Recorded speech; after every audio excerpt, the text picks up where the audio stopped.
साथियों, सपनों का संसार एक अद्भुत संसार है। प्राय हर व्यक्ति स्वप्न देखता है। यहाँ हम दिवा स्वप्नों की बात नहीं करते, बल्कि जो सपने नींद में देखे जाते हैं उनकी बात कर रहे हैं। और आज हम समझेंगे कि इन सपनों का जो नींद में देखे जाते हैं, इनका क्या ज्योतिष के लिहाज से जातक की कुंडली से कोई संबंध है, या हम जान सकते हैं कि इस सपने का फल कुंडली के अनुसार कैसा होगा।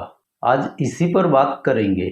हम इस विषय पर आगे बढ़ें उसके पूर्व सपनों के बारे में चंद बातें जान लेना जरूरी है। सपनों का इतिहास बहुत पुराना है। अब यह कोई ऐसी वस्तु तो है नहीं कि इसको इतिहास कहा जाए, पर मानव ने जब भी जन्म लिया होगा तभी से ये सपने जीवन की तरह मनुष्य के साथ ही चलते आ रहे हैं। रामायण काल में भी आपने भरत जी के सपने के बारे में अवश्य सुना होगा, और सपनों के संदर्भ में उनका अर्थ लगाने के समय हमारी जो जनश्रुतियाँ हैं, हम अक्सर उसी के अनुसार उसका फल निकालते हैं। प्राय आम लोगों में यह धारणा है कि सपनों का फल बिल्कुल विपरीत होता है। अब इस पर पश्चिम में कई विद्वानों ने बहुत काम किया है, जिनमें फ्रायड, जुंग, एडलर जैसे दार्शनिकों ने मन के स्तर पर सपनों को समझने का प्रयास किया है। उन्होंने भी अपना एक मत रखा है, और उन्होंने इन सपनों को कई कैटेगरीज में डिवाइड किया है। लेकिन हमारा विषय यहाँ पर यह नहीं है, इसलिए हम उस बात की गहराई में नहीं जाएंगे। हम तो यहाँ पर सिर्फ ज्योतिषीय एंगल से ही इसको देखेंगे।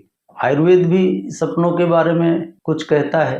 वो वात, पित्त, कफ इनका असंतुलन होने पर जो सपने आते हैं वो निरर्थक बताए गए हैं। यानी सपनों की दुनिया ऐसी है जिस पर सभी ने विचार किया है, चाहे हमारे पौराणिक ग्रंथ हों या वर्तमान में पश्चिम के विद्वानों की खोजें हों। तो सपनों के बारे में असलियत तो कोई नहीं जानता है। देखा जाए तो चेतन और अचेतन इन दोनों स्थितियों के बीच में सपने आते जाते रहते हैं, लेकिन इनके अर्थ को बिल्कुल नकारा भी नहीं जा सकता। कई लोग ऐसे हैं जिनके सपने बिल्कुल सच हुए हैं, और आपके भी कुछ सपने सच हुए होंगे। और ज़्यादातर सपने जो कि हम रात भर नींद में देखते रहते हैं वो हमको याद भी नहीं रहते हैं। सुबह उठने के 2-5 मिनट के अंदर अंदर सारे स्वप्न हम भूल जाते हैं। और यह भी एक रहस्य ही है कि नींद में हम कहाँ जाते हैं, क्या देखते हैं, क्या करते हैं, इस बात को भी आज तक कोई नहीं जान पाया।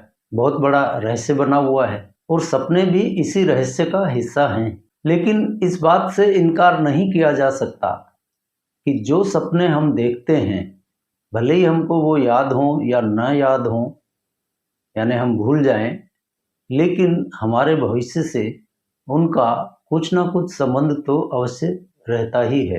कोई ना कोई नियंत्रणकर्ता अवश्य है जो हमारे भविष्य को सपनों के द्वारा, जो भी अच्छे या बुरे हों, उनके प्रति हमको सावधान करना चाहता है। अब यह हम पर निर्भर करता है कि हम उस पर कोई विचार करें या उसकी अवहेलना कर दें, जैसा कि हम रोज ही करते हैं। सपने देखते हैं, भूल जाते हैं, फिर सो जाते हैं।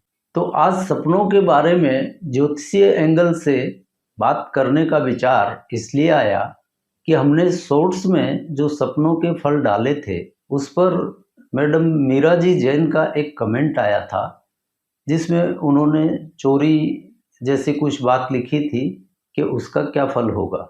तो इसलिए हमको यह विचार आया कि जो हमारा ज्योतिषीय दृष्टिकोण इस मामले में है उसको आपसे भी साझा किया जाए कि किस तरह कुंडली से हम इन सपनों का अर्थ जान सकते हैं। आपने गौर किया होगा कि हम रोज सपने देखते हैं, और आज तक हमने अनगिनत सपने देख डाले होंगे। शायद ही कोई एक आधा हो जो हमें याद हो, वरना तो हमें याद भी नहीं कि हमने क्या क्या सपने देखे थे। और उनमें से ज़्यादातर सपने कोई सच भी नहीं होते, और हम उनको भूल भी जाते हैं। अब कुंडली से इनका कनेक्शन देखने के लिए आप इस पर विचार कीजिए कि सपने नींद में आते हैं। ध्यान दीजिएगा, सपने नींद में आते हैं।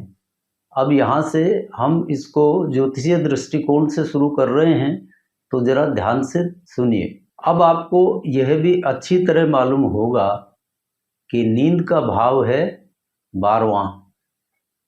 ठीक, तो आप यह निश्चित समझिए कि सपनों का संबंध 12वें भाव से है। अब आपको सपनों का अर्थ जानना है और इसको 12वें भाव से जोड़ना है। तो यह कौन सा ग्रह होगा जो कि इसको 12वें भाव से जोड़ेगा? तो आप में से कई कहेंगे नक्षत्र स्वामी, कोई दशानाथ, कोई अंतर्दशानाथ, कोई भी कहेगा। जो भी आपकी समझ में आया आप उसको लेंगे। लेकिन यहाँ पर याद रखिए, नींद हम रोज लेते हैं, मतलब 12-15 घंटे काम करके जाग कर हम सो जाते हैं और फिर सपने देखते हैं, फिर उठ जाते हैं, फिर 12-15 घंटे जाग कर सो जाते हैं। तो यहाँ पर आपको ना तो नक्षत्र स्वामी को देखना है, ना महादशानाथ को देखना है, ना अंतर्दशानाथ या प्रत्यंतर दशानाथ या सूक्ष्म दशानाथ, इनमें से किसी को भी नहीं देखना है। इस चीज को नोट कर लीजिए। सपने देखने की प्रक्रिया 24 घंटे में एक बार होती है। तो ध्यान रखिए, प्राण दशानाथ ही इस पर अधिकार रखते हैं। प्राण दशा एक दिन की होती है, उसी प्राण दशानाथ के अंतर्गत वह दिन होता है। तो जिस रात्रि स्वप्न देखा है उस समय के प्राण दशानाथ को देखिए। ठीक है, या मोटे तौर पर आप ये समझ लीजिए कि प्राण दशानाथ ही सपनों पर अपना अच्छा या बुरा प्रभाव डालेंगे। यानी प्राण दशानाथ के फलों से ही, उनकी स्थिति से ही आपको इन देखे गए सपनों का अच्छा या बुरा होना तय होगा। अब जिनको यह प्रकरण थोड़ा सा कठिन लग रहा हो, उनके लिए हम एक उदाहरण कुंडली ले लेते हैं 2 मिनट की, तो उसमें आपको अच्छी तरह से समझ में आ जाएगा। अब यह एक तुला लग्न की कुंडली हम ले रहे हैं और मान लीजिए कि जिस रात जातक ने स्वप्न देखा उस समय का प्राण दशानाथ शुक्र था। अब यह प्राण दशानाथ शुक्र क्या करेगा? देखिए, यहां 12वें भाव में इसकी नीच राशि पड़ी हुई है कन्या। तो इस प्राण दशानाथ के समय में देखा गया स्वप्न खराब फल देगा, आप यह मानकर चलिए, क्योंकि यहाँ 12वें भाव में इसकी नीच राशि है और जब स्वप्न देखा गया था उस समय का प्राण दशानाथ यही था। पहली बात तो ये हुई।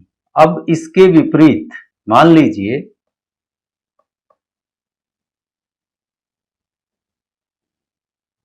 कि उस समय का प्राण दशानाथ यदि बुध हो,